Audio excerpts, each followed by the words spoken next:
Terima kasih Anda masih bersama kami. Bagi Anda yang baru saja bergabung, kami hadirkan kembali 3 berita utama hari ini. Potongan tubuh manusia berupa tangan kanan kembali ditemukan di aliran sungai di Sukoharjo. Polisi masih mendalami identitas korban. Dari menyisihkan uang hasil menjual tempe selama puluhan tahun, seorang nenek asal Blora bisa memenuhi kerinduannya naik haji tahun ini. Usia senja tak menghalangi seorang nenek asal kota Tegal untuk naik haji.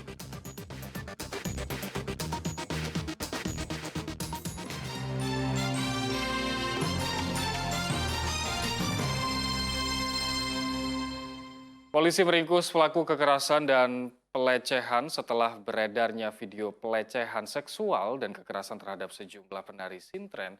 Pelaku pelecehan tersebut ditangkap polisi di rumahnya. Pelaku berdalih perbuatannya bisa memberikan rezeki untuknya.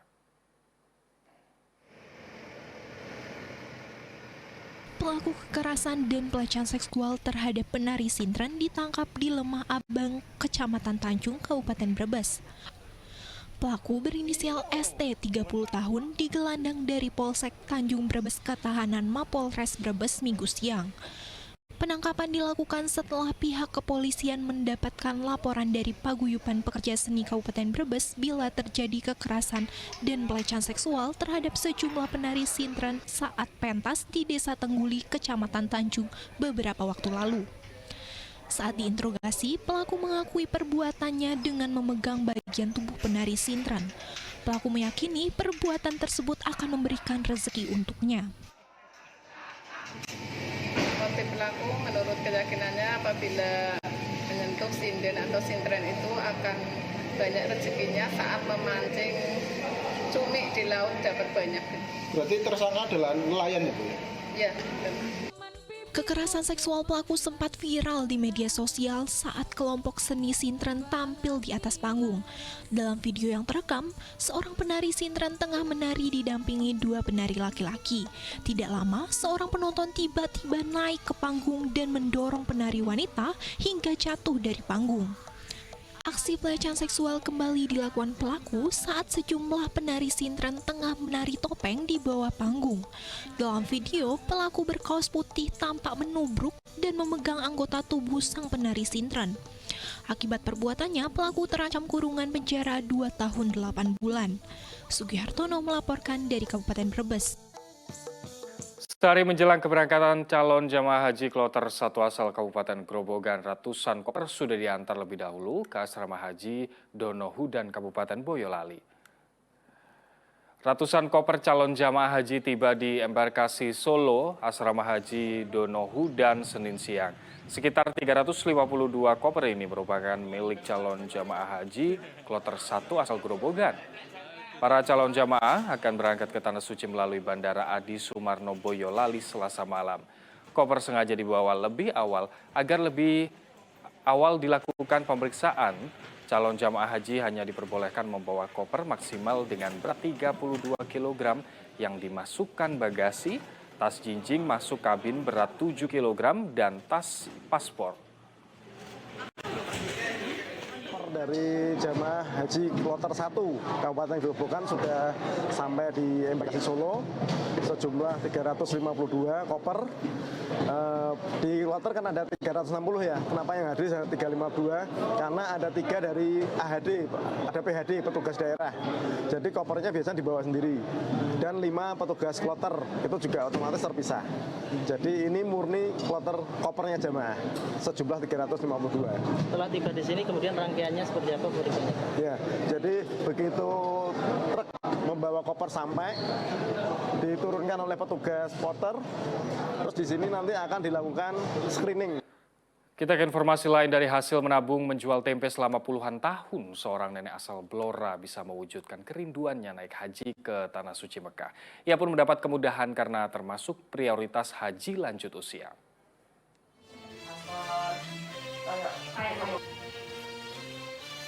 Raut wajah bahagia bercampur haru terpancar jelas dari wajah Suyati. Betapa tidak, kerinduannya naik haji ke Tanah Suci Mekah baru bisa terpenuhi di usianya 88 tahun. Meski sudah berusia senja, warga desa Klopo Dhuwur, Kecamatan Banjarjo Blora, tampak antusias menyiapkan perlengkapan untuk berangkat ke Tanah Suci. Naik haji menjadi buah ketekunan Suyati menabung selama puluhan tahun. Setiap hari, ia menyisihkan uang keuntungan dari menjual tempe. Tahun 2015 lalu, ia memberanikan diri mendaftar untuk naik haji setelah tabungan dirasa cukup. Kerinduan Suyati seakan dipermudah. Sedianya baru bisa berangkat beberapa tahun lagi, namun ia dipermudah karena mendapat jatah prioritas haji lanjut usia. Ya, menabung sedikit-sedikit dari hasil jualan tempe. Untuk berangkat? Untuk daftar haji. Sudah berapa lama berarti? Ada 20 tahunan. Ada 20 tahun. Lebih. Mau berangkat haji, rencana kapan Mbah berangkat haji Mbah? Tanggal 20 Juni. Kebahagiaan nenek Suyati menjadi kebahagiaan anak-anaknya.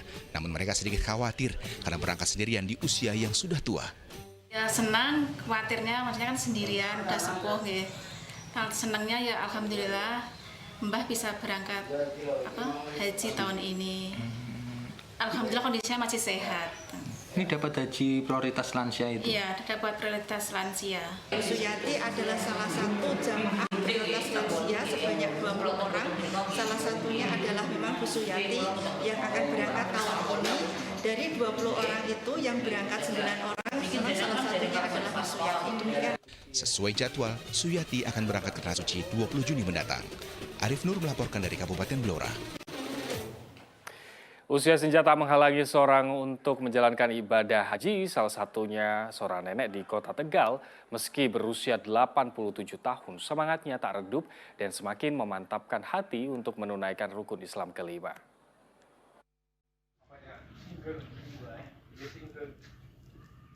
Haru dan bahagia dirasakan Suwarsi, nenek 87 tahun, warga Kelurahan Randu Gunting, Kecamatan Tegal Selatan, Kota Tegal. Suwarsi merupakan calon jemaah haji tertua di Kota Tegal. Di usia senjanya, ia tampak semangat untuk menunaikan ibadah haji di Tanah Suci. Suwarsi mendaftar haji pada 2015 lalu. Sesuai estimasi keberangkatan haji reguler, ia seharusnya baru akan berangkat haji pada 2030 mendatang. Namun, keberangkatannya dimajukan menjadi tahun ini karena masuk dalam jemaah haji prioritas lanjut usia. Oh ya bersyukur sekali, senang sekali, makanya dipanggil saya terus. Bagaimana Bu? Ya berlanjut. Artinya dilanjutkan, enggak membatalkan. Langsung pelunasan berarti itu ya? Iya, langsung itu, menyatakan. Untuk bisa menunaikan rukun Islam kelima, Suwarsi menabung bertahun-tahun dari hasil uang pensiun sebagai guru sekolah dasar. Ia juga telah mengikuti manasik haji di Asrama Haji Donohudan Boyolali pada Maret lalu meski harus menggunakan kursi roda. Suwarsi bersama 204 calon jemaah haji Kota Tegal akan berangkat ke Tanah Suci pada 2 Juni mendatang melalui embarkasi Adi Sumarno, Surakarta, Solo, kloter pertama. Sugihartono melaporkan dari Kota Tegal. Stasiun Purworejo direncanakan akan digunakan kembali untuk melayani warga. Stasiun ini sempat berhenti beroperasi sejak tahun 2010 lalu. Gubernur Ganjar Pranowo bersama Menteri Perhubungan Budi Karya Sumadi meninjau stasiun kereta api di Kabupaten Purworejo Minggu sore. Keduanya langsung mendatangi bangunan yang sudah ada sejak masa pemerintahan Belanda. Stasiun ini menghubungkan Purworejo Kutoarjo yang berjarak 11 km. Stasiun Purworejo memiliki kenangan tersendiri bagi Gubernur Ganjar. Jadi kalau kereta dulu berhentinya hanya di sini, tidak terus ke Purworejo, maka orang yang mau turun di Purworejo biasanya naik kereta dulu berhenti di sini. Nah, maka di depan ini persebelah stasiun ini kita ngojek. Tapi kalau rebutan dengan ojek di sini kita ngalah, pas di gang pintu masuk sana. Jadi di sana kita sepeda motor taruh ojek. Saat ini, stasiun Purworejo sedang dalam rencana diaktifasi kembali ditandai dengan groundbreaking. Sebelumnya, stasiun Purworejo resmi digunakan oleh masyarakat pada tahun 1901 silam dan berhenti beroperasi sejak tahun 2010 lalu. Kita sesuai dengan pemikiran Pak Presiden, angkutan massal dari kota Jakarta ke Purworejo langsung nanti, tidak berhenti di Kutoarjo. Biasanya pada komplain ya, turun Kutoarjo, nyengklak, mesti naik yang lain lagi. Ini langsung nanti berhenti di Purworejo. Dengan rencana aktivasi ini, bangunan stasiun akan bisa digunakan lagi oleh masyarakat.